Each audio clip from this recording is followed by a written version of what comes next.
Mais nous, on sait comment les audits se passent. Pour auditer quelqu'un, on fait l'exercice.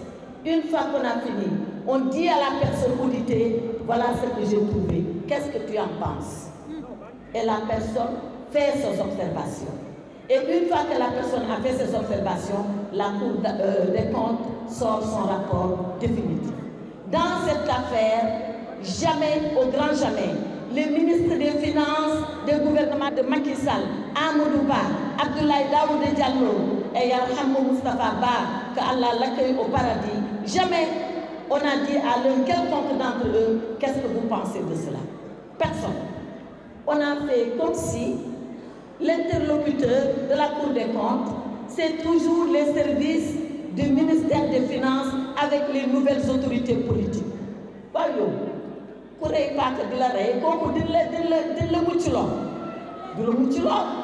Donc, le principe du contradictoire a été violé et de façon flagrante par la Cour des comptes. Ce n'est pas ce qu'on peut appeler un audit.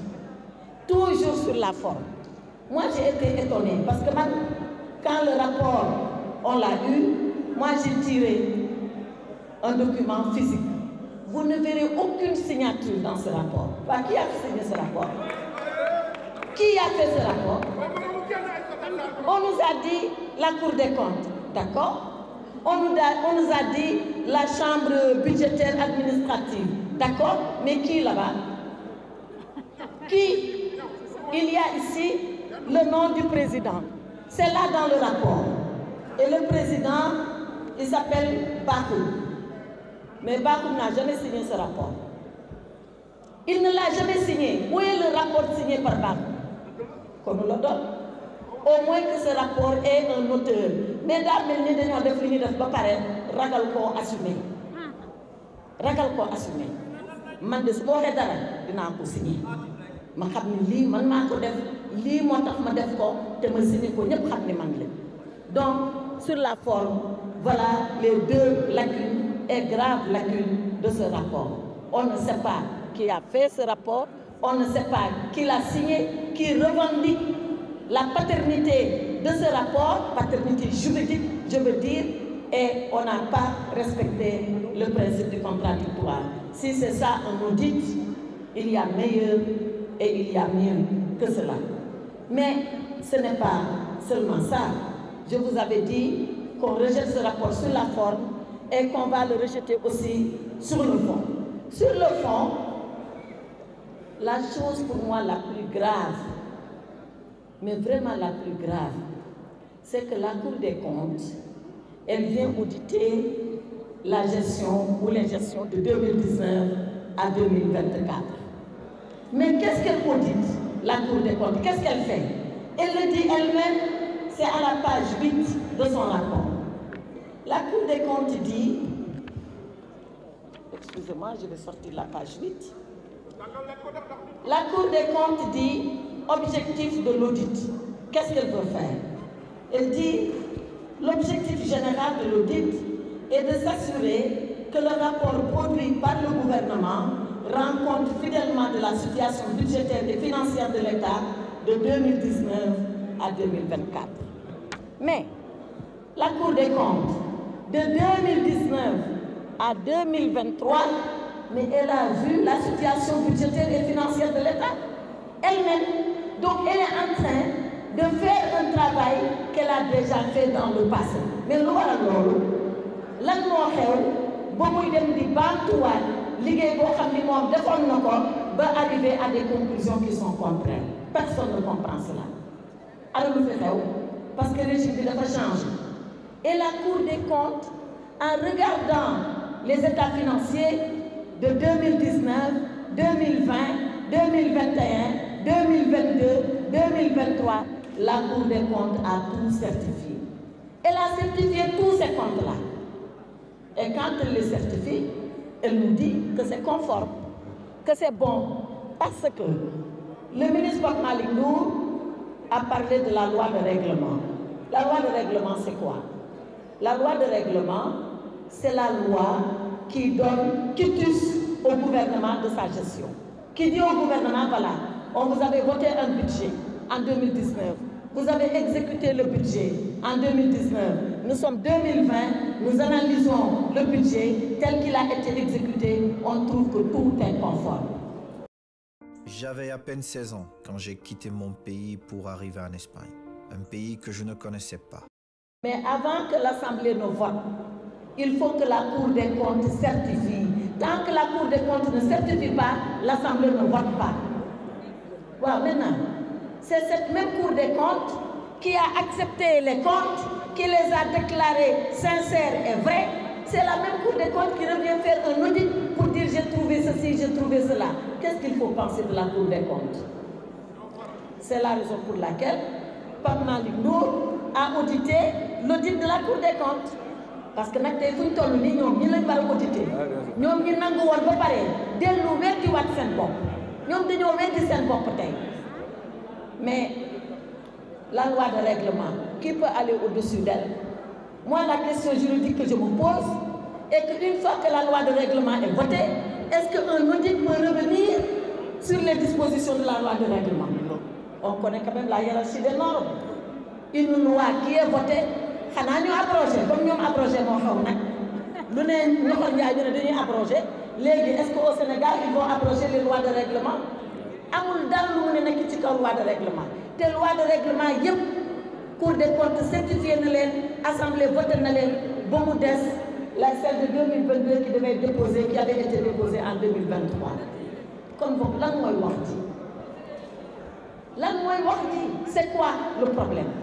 Puisque la Cour des comptes a certifié, est-ce qu'elle est en capacité de revenir juridiquement, légalement sur des lois de règlement qui ont été votées? Voilà le problème de fond que pose ce rapport d'audit. Mais il y a d'autres questions de fond également qui font que nous, on s'arrête à comment la Cour des comptes a procédé. Allez aux pages 25 et aux pages 26 du rapport. Parce que ni ko Pape Malick waxee ñun chaque fois bu ñuy wax dara dañ siy teg sa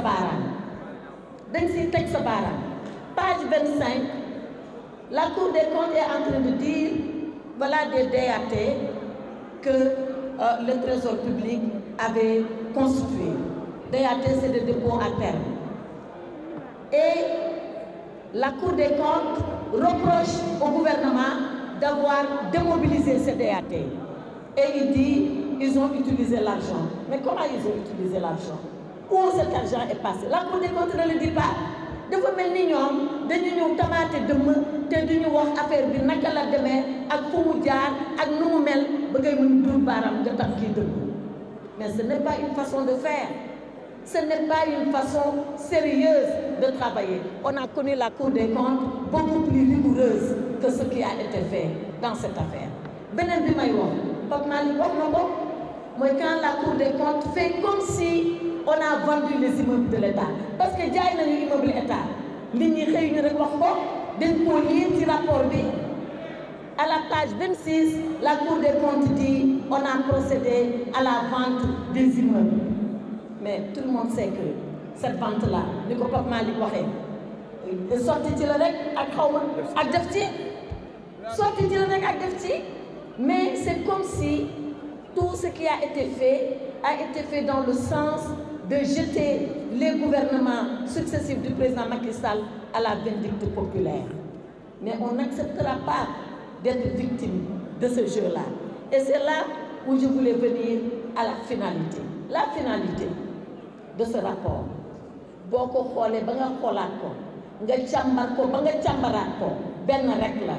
mooy di jéem a salir bilan président Macky Sall bilan boobu nag ñun ñu toog fii yépp ñoo ànd ak moom liggéey ko te duñu nangu mukk kuy salir bilan boobu duñ ko nangu ndax ñoom lu ñuy bañ ñoom dinañ ko gis di xëy suba di gis bilan président Macky Sall di xëy suba di gis li fi président Macky Sall defoon di xëy suba di dugg ci BRT di xëy suba di dugg ci TER di xëy suba di jaar autoroute di xëy suba di dem aéroport di xëy suba di xëy suba di xëy suba loolu la ñu bañ loolu la yàlla dogal nag te kenn mënu ci daal moo tax ñu ne comme nag léegi foo lamb daj président Macky Sall ci Sénégal foo lamb daj ko léegi dañuy fexe fexe nag ba loolu dañ fi looloo tax nag ils ont voulu profiter de ce contexte difficile parce que nag réew mi metti na de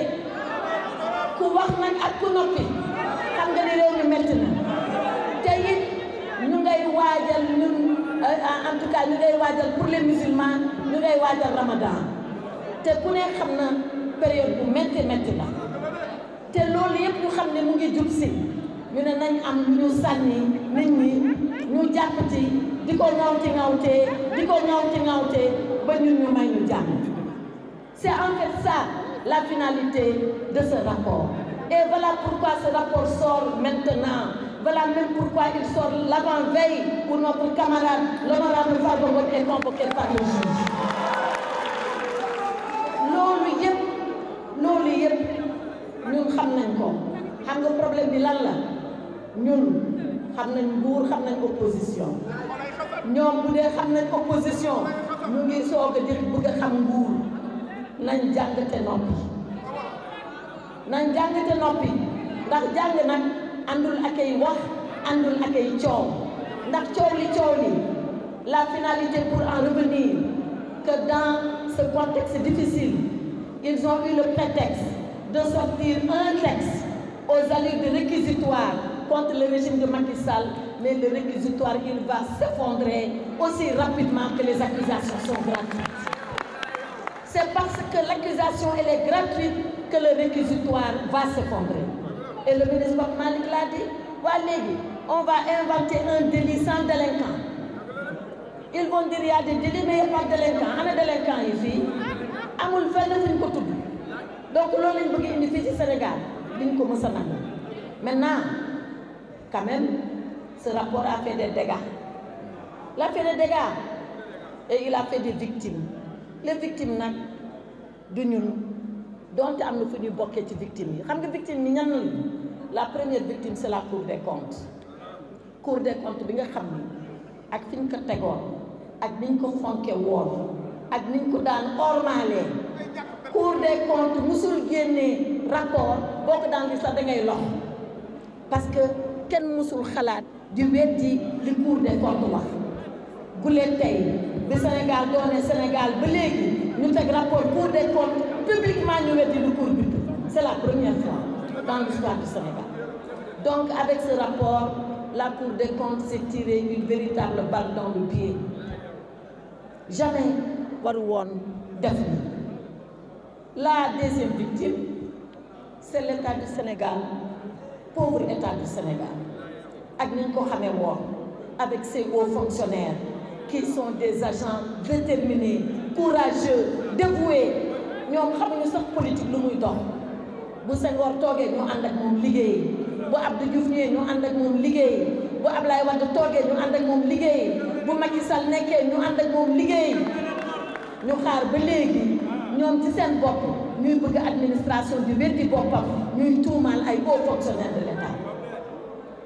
Ça l'État va en payer le prix et il a commencé maa ngi leen déglu sànq ñu naan oui on a dit qu'on a dégradé la note du Sénégal aha kañ on l'a dégradé ñoom la léegi ñu ngi naan waaw waa FMI bu ñu ñëwee ba kiiwu juin bi bu ñu demee waxtaan ak ñoom mais ali kàll gi ñoom la coow bi ñoom ñoo ko indi te ñëpp wax nañ ko xaalis daa dugg coow te kii xaalisu alalu état la bu fekkoon ni sax am na lu fa xew bu fekkoon ni sax am na lu fa ñuul gouvernement bu responsable balaa wax day jëf ba pare régler ba pare defar ba pare génn nag ne aha man de fekkoon naa nangam ak nangam mais defarat naa ko noonu lay gouvernement sérieux crédible noonu lay doxalee mais pas nii génn yuuxu man damaa defoon ne rapport bi bu génne rek asamaan si dina mbàbb ci kaw suuf si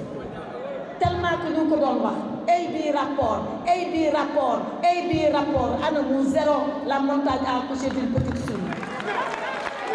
C'est ça qui se passe avec ce rapport. Donc l'État va être victime en un certain sens. La troisième victime, qui est même la première victime, c'est le peuple sénégalais, pauvre peuple sénégalais, un peuple si digne, un peuple si courageux, un peuple qui s'est levé un matin du 24 mars, qui a dit, moi, peuple du Sénégal, j'ai décidé de confier mon sort à ce régime. Et voilà à peine 10 mois où est-ce que nous en sommes. 10 mois, voilà où est-ce que nous en sommes. Et je ne le souhaite pas. Je souhaite qu'il rectifie pendant qu'il est encore temps de pouvoir rectifier. Mais li xëy neex de. Li nii xëy neex. Et on ne sait pas où est-ce qu'on va aller avec ça. Et quand je pense au peuple sénégalais, il y a une image qui me vient à l'esprit, monsieur le Premier ministre. Monsieur le Premier ministre, il y a un écrivain qui s'appelle Samuel Beckett, qui est un Irlandais et qui a écrit une œuvre reconnue mondialement comme étant une grande œuvre. Ce livre-là s'appelle En attendant Godot. En attendant Godot. Waaw kuy Godot? Godot mooy koo xam ni dañ ko doon xaar ko mu defar lépp, xaar ko ci lépp, laaj yaakaar ko ci lu ne, ñu toog di xaar Godot, ñu toog di xaar Godot, ñu toog di xaar Godot, ba tey Godot dikkul, Godot defalul, Godot waxul. Donc, ce gouvernement-là, c'est en attendant Godot. C'est en attendant Godot. Ndegam gouvernement en attendant Godot nag, ah, yàlla nañu yàlla may xolu muñ. Yàlla nañu ko yàlla may de. Yàlla nañu yàlla may xolu muñ. Ñu xam nag lii feem ñu ngi fii ñoom ci nii rek la ñuy nekkee. Mais nag loolu yëpp bu amee dafa am loo xam ne nag duñ ko mus a nangu.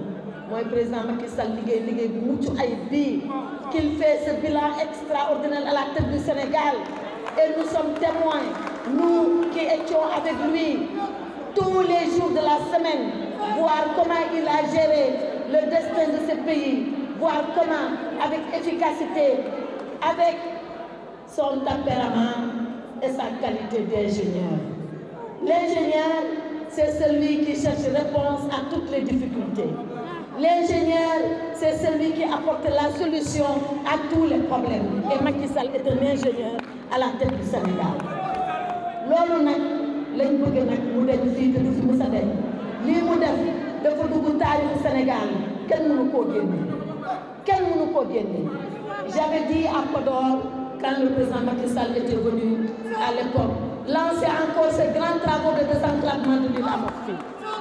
Je lui ai dit, monsieur le président, vous êtes l'homme à la parole rare et aux actes incontestables. Vous êtes l'homme à la parole rare et aux actes incontestables. Macky Sall restera cet homme à la parole rare. Ku ko xaar ci wax di nga xaddi parce que du la mës a toog. Mais c'est l'homme aux actes incontestables. Moo tax ma ni chaque matin du monde, ils verront le BRT, ils verront le TER, ils verront l'aéroport, ils verront les autoroutes à péage.